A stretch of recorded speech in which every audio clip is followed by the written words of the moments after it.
Your customers have options. They don't have to do business with you. There are other companies trying to get the same customer base that you are trying to get right now. So what makes you different? What makes you special? And more importantly, what's your plan? What is your strategy to help you make sure that you're gaining market share, and the customers that you already have, how can you protect those customers? That's exactly what we're going to talk about in this video series. We're going to teach you state-of-the-art, advanced competitive strategies to help make sure that your company is positioned in the best way to actually make a profit. So get your boxing gloves ready. Make sure you hit that subscribe button and read the caption if you're not already a member of our exclusive business training, because we're going to get ready to succeed after the intro.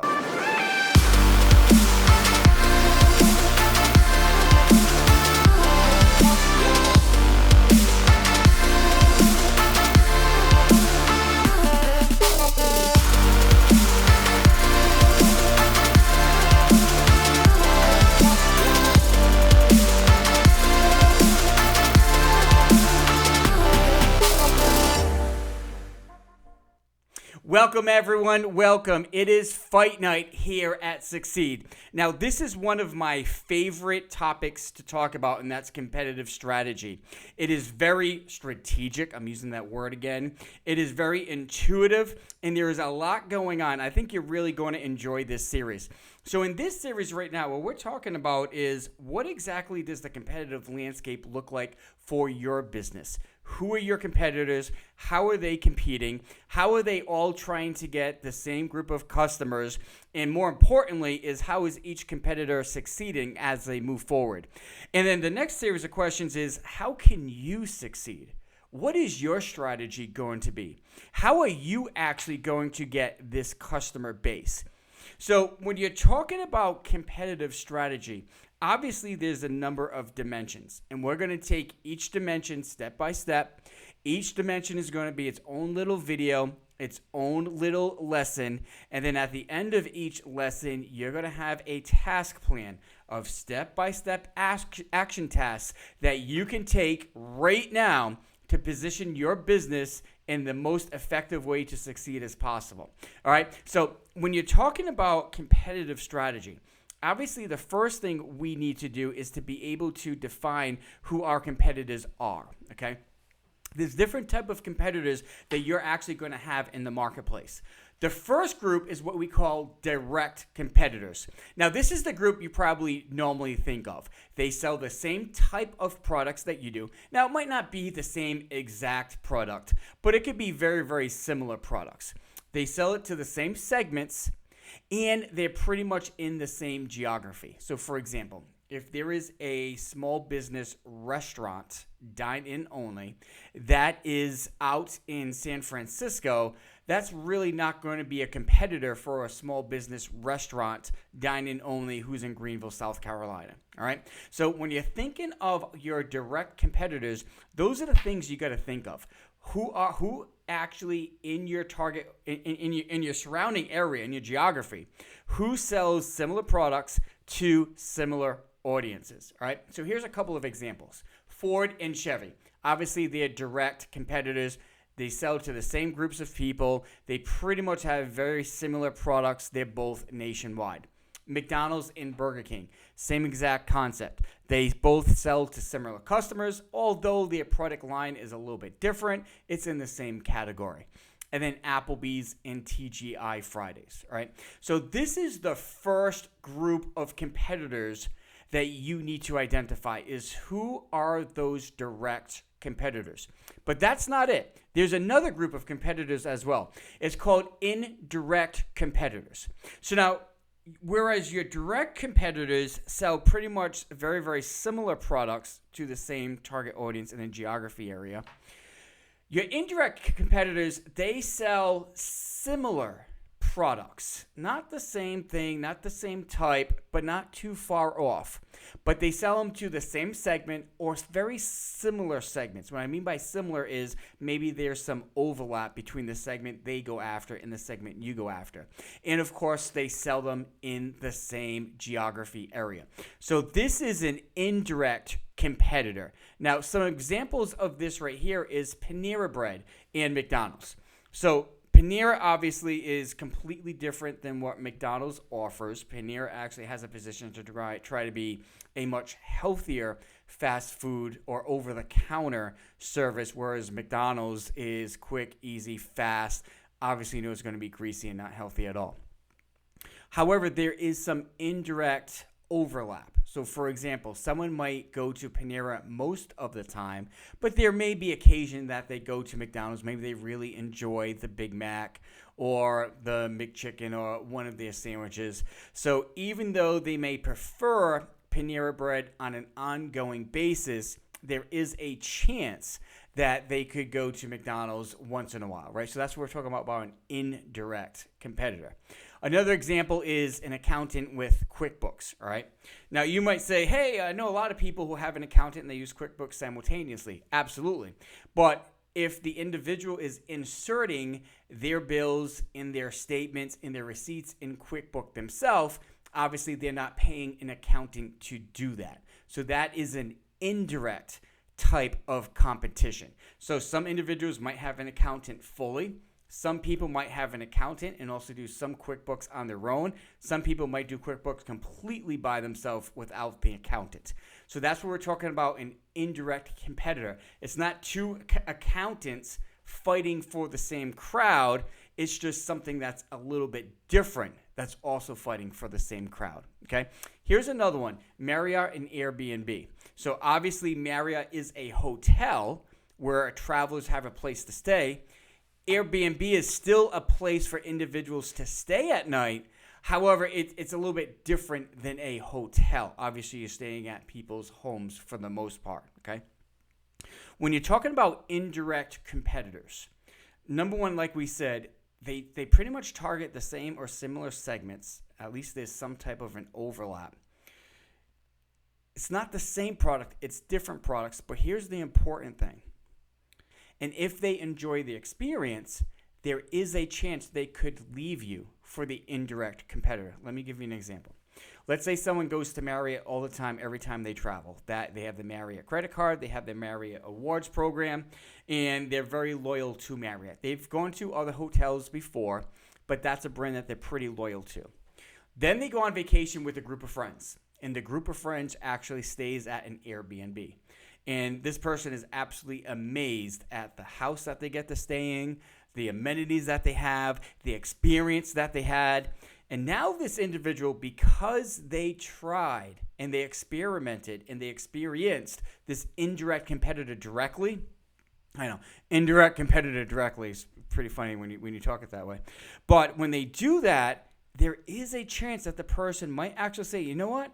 I kind of like this Airbnb. I might actually shift from the hotel and go to the Airbnb. All right. So you do have to pay attention that even though indirect competitors might not compete with you directly, you do got to watch out for those casual occasions where they do actually use the indirect competitors, because you want to make sure that they come back to you and not completely transfer over. Now, all this stuff might seem a lot to you, but don't worry. We're going to break this down step by step in future videos. So just stay with me. Hang tight. We're going to get you through this. This is the third type of competitor, which is quite unique. This is what we call a substitute. So what a substitute is they're pretty much in the same geography. They are competing for the same or similar segments. Now, here's the thing. This is what makes this unique.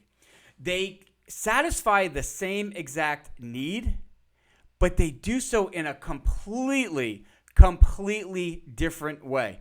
They satisfy the same need that your segments have, but they do so in a completely different way. All right, let me give you some examples. Some of you may remember Blockbuster Video or Major Video, right? So in those days, if you wanted to watch a movie, instead of going to the movie theater, what you had to do is you had to go to your local movie rental store. You either had a VHS or a DVD. You would normally pay about $3 a night for one movie. You would watch it for 2-3 nights, and then you would return it. If you were lucky, you got rental places where you could spend 99 cents for one night and then you had to return it the next day. Now, if you didn't return it on time, there were numerous exorbitant late fees that would tack on a daily and nightly basis. That is what we call a substitute when we talk about what Netflix did. So the end need was the same, watching a movie. Now, it was completely different. So instead of actually going to a store, buying or renting a physical DVD, going home, watching the movie for 2 to 3 days, then physically driving back to an establishment and returning that DVD for about $3 a night. Instead of doing all of that, you still finish the end need of watching movies at home, except now you have the ability to just stream whatever movie that you want, whatever TV show that you want that's on their catalog from the comfort of your own home. You don't have to leave anywhere. You don't have to get any type of devices. You don't have to get any type of, and when I say devices, I'm talking about like a DVD player or a VCR. You don't have to get an actual DVD or an actual VCR or cassette tape, VHR. Everything is streamed from the comfort of your home. Same need satisfied, completely different way of doing it. Another one is, some of you who are older, you might remember the very small handheld digital cameras. They might be like around, if you can see my hand up here on the screen, like around this size right here. Maybe that's very similar to a typical iPhone today. Well, people don't use those anymore. Why? Because now we have fantastic cameras on our cell phones, right? So that's the substitute. What is the need? Being able to take pictures on a pocket-sized portable device. Before, you could do it on a digital camera that was pocket-sized. Now you could just do it in the comfort of your cell phone. 2 devices in one. All right, that's a substitution. Another example is HelloFresh and Panera. We'll go back to the Panera example. So HelloFresh is not a restaurant. They're not going to cook food for you. You're not going to go to a counter to order food to get it, to dine in. However, it is a different way for you to actually get food. That's what we talk about, a substitute. So it is completely different solutions. And I'm talking about not similar, but different. But I'm talking about completely different solutions. However, in the long run, they actually fulfill the same need. So as a business owner, we need to be mindful of what all 3 of these competitors are doing, all right? So that's an overview of what the competition is. Now what we need to do is we need to actually come up with some action tasks to help you identify who these competitors are, okay? So task number 1 is you have to identify your competition, all right? You have to identify your competition. Now, you might ask, okay, how exactly do I do that? Now, when I say identify your competition, you want to identify who is your direct competitors, who is your indirect competitors, as well as who are the substitutes. And ideally would be for you to actually come up with about 10 to 20 competitors, all right? Just to help you understand what does the landscape look like, all right? So if you can come up with 10 to 20 competitors to help you understand what the landscape looks like, that's exactly what we're looking for, all right? Now, the question now is, all right, I have to identify 10 to 20 of my competitors. Great, but where do I find them? How exactly do I know who my competitors are? There's a couple of things that you can do, all right? So number 1, you can obviously use search engines. So whatever type of business that you're in, just do a quick little search on it in your area, see who pops up, right? You might also think, like, if you are maybe you're a landscaper, right? And one of the key things you're looking to get into is planting trees and shrubs. So you might look at other landscapers. You might look at Home Depot. But you also might look at different companies that do not install the different plants, but they sell them, because that could be an indirect or a substitute competitor as well, all right? So a simple search engine can find you a lot of different competitors in your local area. So that's the first thing you can do. Next thing you can do is you can ask your customers, hey, so glad to see you today. Glad you came in. Hey, who do you normally shop with? What companies have you shopped with in the past? Just a casual conversation. You don't even need to get their name. You don't need to get the email. It's ideal if you can, don't get me wrong, but you don't have to. at least if you can just have a conversation with them and try to understand exactly who their competitors are, that's a fantastic start. All right. Another thing you can do is obviously on social media. Whenever you're scrolling on social media yourself for your own personal business or your own personal page, try to find out who pops up or who's in your feed or who are people talking about who's in your industry or fulfills the same need that you do. All you got to do is hit that bookmark or save that actual post so you can have an idea of exactly who the competition is and who this competitor is. And then another thing you can do is obviously trade as well as small business organizations. So, for example, chambers of commerce. I'm sure you will have a chambers of commerce where you are at. You'll also have a number of business associations. Like where I live here in Greenville, South Carolina, we have, I can think of like 10 business associations right now. They're always having networking events. They always have events on a consistent basis. But you also have industry-specific different networking events. I think there's one group called Tech After 5, which is individuals in the tech industry who meet at 5 o'clock. I know marketers have a different organization. Healthcare definitely has a different organization. Teachers have a different organization. So one of the things you can look at is look at the different business organizations in your area to find out, okay, who exactly is my competition, all right? Step one, as far as competitive strategy, is the identification, right? So that's what you need to do today. That's your first task, is to be able to identify, okay, here are my direct competitors, here are my indirect competitors, here are my substitutions. I just gave you 4 ways for you to find out. I'm sure there's other ways that you can find out too that you've done in your business.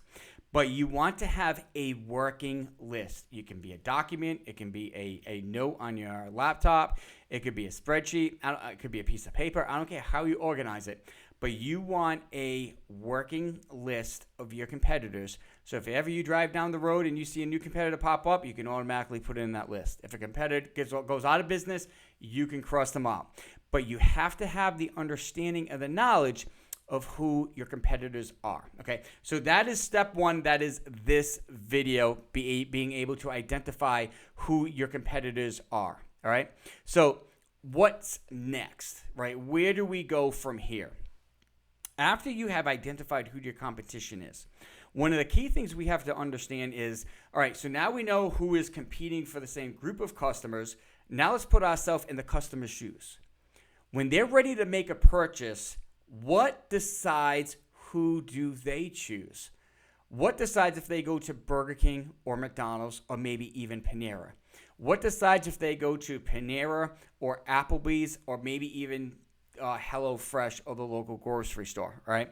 So you have to understand exactly not only who your competitors are, but what decisions does your target audience take to decide who they should choose from, and where do you and your competitors fit into that decision, okay? So that is what we're going to talk about in the next video. So make sure you fulfill this, hit mark as complete, and go on to the next video. All right. Bible verse of the day, Numbers 13:18. See what the land is like. See if the people who live in it are strong or weak, and if they are few or many. Find out if the land they live in is good or bad. So in the Bible, in Numbers, what this is talking about is Moses and the Israelites, the Jewish heritage. They left Egypt, and now they're walking to the promised land, and they're about to walk into the promised land.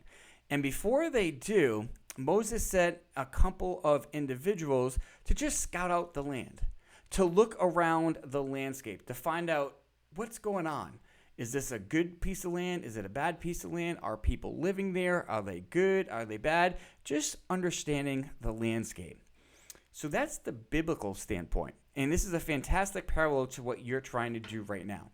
Before you can even walk into the land, or before you can even start your competitive strategy, the first thing you need to do is you need to be able to identify exactly who your competitors are first. And that's what we're doing right now. All right. So take a quick, this shouldn't take you too long, to be honest with you. I would say if you honestly spent a good half hour to an hour, get that working list ready Always have it on your phone or have it handy. Then whenever you see new competitors as you're going out through any day, you just put them on there on an ongoing basis. But it should probably take you about half hour, an hour to actually get a good working list of who your competition is. All right. And then in the next video, like I said, we're going to talk about what does the consumer go through when they decide what competitor that they're going to choose. And then what do you do in that situation? All right, guys, we will see you in the next video. Have a good one.